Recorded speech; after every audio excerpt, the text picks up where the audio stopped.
Lady Macbeth, the production. One of the biggest struggles we have seen and experienced as students is the ever-present attempt to make Shakespeare relevant and modern to keep up with changing times. This is our attempt at just that, while trying to maintain the artistic integrity needed for classical Shakespeare. Our whole intention with this production is what would make us interested. We concluded that a post-apocalyptic era, modern clothes, and focus on Lady Macbeth would do the trick. We found Lady Macbeth to be the most interesting character, so by changing the title and asking for a directorial approach that maintains this vision, we think we will be able to create a new, interesting adaptation of Macbeth. We want it to be obviously Shakespeare, but specifically exciting to today's people. The social constructs are present in today's life, and that is well reflected in the acting and costumes that we will talk about later. The environment created is also extremely important to our production, which will be expanded upon when we discuss our scenic design elements. This play is still being performed as a traditional Shakespearean play, however with an emphasis on movement. Since this is being put into a thrust stage, the audience is already drawn into the movement of the actors. All the actors will be trained in stage fighting with weapons during rehearsals. This is to ensure dynamic movement and safety for the audience. Rehearsals will start with a read-through for the actors. Once the director is comfortable with their read-through, then the actors will go over how to move in a way to convey emotions while still speaking in Shakespearean tone. This way the audience can read the character as if there was no sound. Since this play is post-apocalyptic, all the movements should be very modern and normal. Once the director is confident that everyone knows their lines, the stage fighting will be added to rehearsals, so the actors can practice their lines while fighting. In addition, none of the costumes should hinder the movement of these actors when fighting. They should also be practicing on the theater space leading up to dress so they know the set and the space around them. Ultimately, the actors should learn how to convey more modern times despite an old Shakespearean speech. After taking into consideration design aspects of Lady Macbeth, it is important to recognize that a Broadway performance cannot be put on without a budget. The budget allotted for Lady Macbeth is $100,000. The budget breakdown for the different design elements is shown to the right of the screen. The biggest chunks of the budget that need to be considered is personnel and the cost of the theater itself. This budget was created under the assumption that there will be a working and operating light and sound system within the theater, and the cost of these will be lumped into the overall cost of renting the space. With that assumption being said, it is safe to assume that almost half of the budget will still go towards renting the theater. Despite the fact that the sound system is installed into the theater already, there will be a cost for obtaining the rights to the music from the playlist created.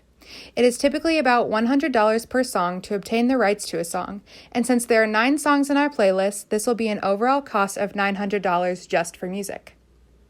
As mentioned earlier, there will be a turntable on the stage, which will make the overall price of the theater go up. Almost exactly half of the budget will go towards paying the actors, designers, technicians, and directors.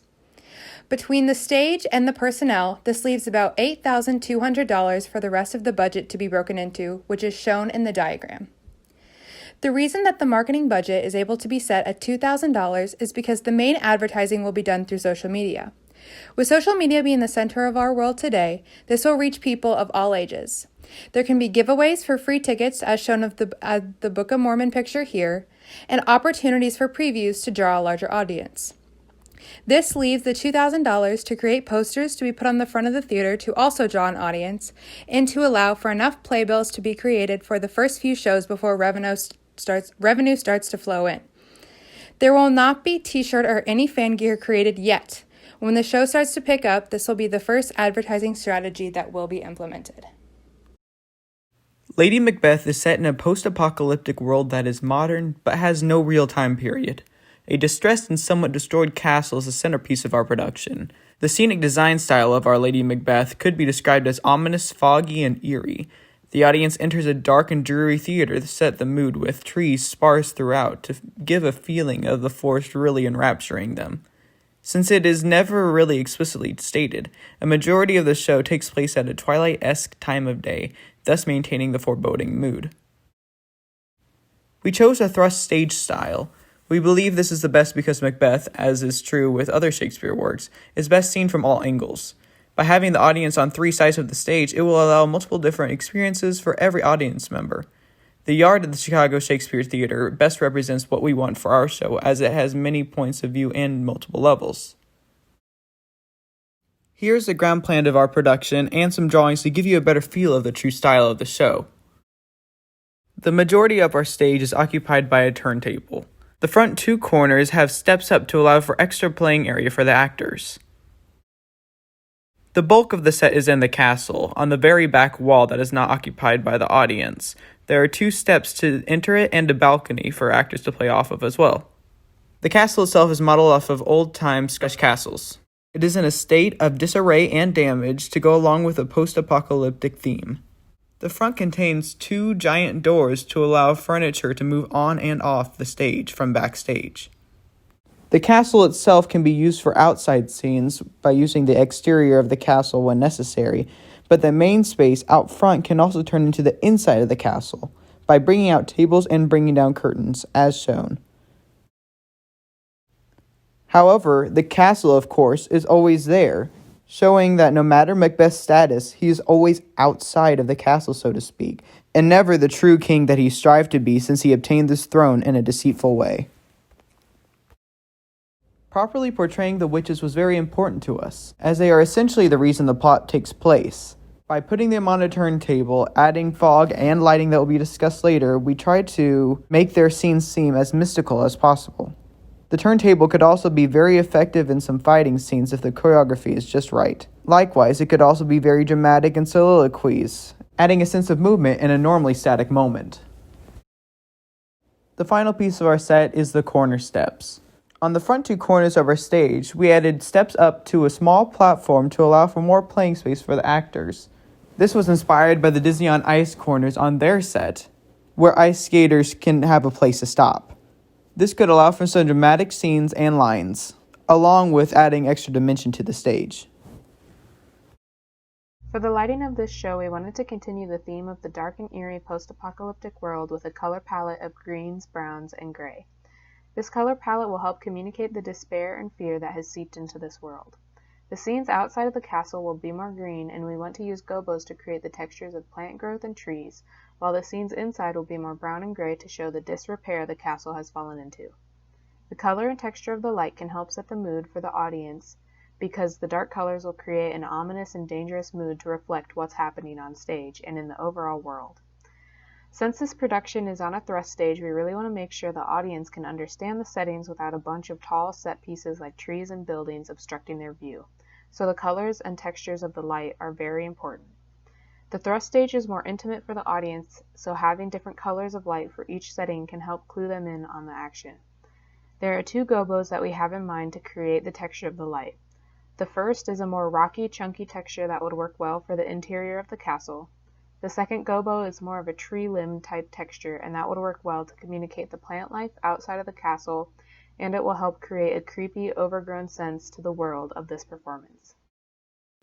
So within lighting, we want to use spotlights. We want to utilize spotlights to help add focus to the main characters that are talking and to help the audience see these actors' movements and facial expressions. We want to use spotlights to intensify the seriousness of the scenes. Take the scene where Lady Macbeth decides to kill the king. She begins to slip away from sanity and begins talking to herself. With using a spotlight, we could help this scene become even more uncomfortable for the audience to watch. With this gray-white spotlight, it would help cast a shadow onto the floor, and it would show kind of this look that she is talking to herself, talking to her shadow. It also helps further express the eeriness of this play and helps give the audience a more immersive experience. Due to only having a spotlight on this character, the audience would be sitting in complete darkness. We would also use a spotlight to help enhance these certain events and messages that take place in this play as well. For example, when Lady Macbeth becomes queen, we have her crown change from being from solid black to accented with ruby red jewels. For lighting, when this change would happen, we would have a single red spotlight onto her crown to signify this change and also act as a reminder to the audience of what happened, what events happened that led up to her getting her crown. All the deaths and blood that was shed. And this could be used for the king as well. The idea behind the sound plan was to play into the creepiness of isolation and include sound effects that affirmed to the audience the loneliness of the setting. The sound of wind whistling was added to the very beginning of the show to evoke desolation. We wanted the audience to picture an empty plain and a ruined landscape. For the scene where Macbeth and Banquo interact with the witches, a whole tone scale fit. A whole tone scale conjures thoughts of dreams and visions because it's used in some form in nearly every dream sequence in pop culture. There's a double connection to a dreamlike state in the scene. Firstly, the witches are the first fantastical element of the play, so the audience is left wondering if they're real or a hallucination. Secondly, Macbeth's lust for power and longing to become king is first set in motion in this scene. His future is unclear, but he's intrigued by the witch's words and first starts to envision himself as ruler of Scotland. We also wanted to create a sound cue that subconsciously warns the audience when violence is coming. While the story might be well known to audiences, a sound cue can heighten anticipation and intensify the mood. The minor note motif appears in the scene where Lady Macbeth convinces Macbeth to kill the king. It starts off slowly and barely audible, crescendos as Macbeth warms to the idea of murdering Duncan. As the scene progresses, the repetitive notes switch keys downward to suggest Macbeth's agitation and his descent to hell. It finally resolves to a clashing tritone chord, also known as the Devil's Interval, when Macbeth gives in to Lady Macbeth's persuasion and his inner devils. The motif plays with minor intervals because minor keys are associated with negativity. For scene transitions, we would play a war drum beat. It signifies Macbeth's enemies gathering against him. As the play progresses, volume and intensity increase, with more drums of various timbres and cadences being added to the mix to symbolize the different groups uniting against Macbeth. He angers and wrongs many different characters while on his rampage to become king, and while desperately clinging to his power. Though his enemies might be diverse and dissimilar in many ways, the unified beat represents the forging of a new cooperation due to mutual hatred of Macbeth. For pre-show, intermission, and post-show, our playlist consists of songs in a minor key featuring electric guitar. The minor key sets the mood for the events of the play, while guitar evokes a kind of apocalyptic Mad Max wasteland. Since this play is based during a post-apocalyptic time period, the clothes are very simple. The goal was to use timeless clothing pieces so the audience cannot place them at a certain time. The inspiration was from hiking and athletic clothes. The colors are meant to match the lighting and scenic design, drawing on darker, more muted tones. The first costume design is for the witches. Since it is post-apocalyptic, I was inspired by refugees as the witches, as they don't fit into a single kingdom. The clothing is very simple, however they are distressed to represent them as homeless. The second design was for Banquo and the warriors. Keeping with the modern look, the clothing is very simplistic. Their clothing is nicer than the witches', however, it is still distressed to look like there's mud and blood on them. This is to show how they are coming back from war and of a higher status than the common folk. Banquo's outfit will be slightly less distressed than the other soldiers to show his rank above them. The third design is for Macbeth. The upper class is wearing leather as a way to show their status. In addition, their clothing is not distressed. His clothing inspiration was a very biker gang old-school Grease look. The dark clothing is represents the darkness within him. Towards the end, it should become more distressed as he starts to take worse care of himself, in addition to the red embellishments and accessories added to him. The last design is for Lady Macbeth. Her style is sassy like a biker chick. Her clothing is meant to represent her ambition and attitude. Her clothing is very clean as she never dirties her own hand. Her clothing is also to show her position in society and how she regards herself. The crowns for Lady Macbeth and Macbeth are very similar. When he is crowned Thane of Cawdor, they both wear a simple black crown as an indication of their new status. When Macbeth becomes king, their crowns become fancier and embellished with red jewels. The red jewels are a subtle nod to what they do in order to get to this position. By calling our production Lady Macbeth, we wanted to focus on her as a character and hopefully dive into more of her motivations, as that is what we found most interesting in the play. This can be done through actor and directorial work. By collaborating and bringing together many aspects of theater, such as marketing, scenic design, lighting, sound, and costume design, we created an experience that would take audience members to our post-apocalyptic world and deeper into the story of Lady Macbeth and Macbeth. This concludes our production of Lady Macbeth.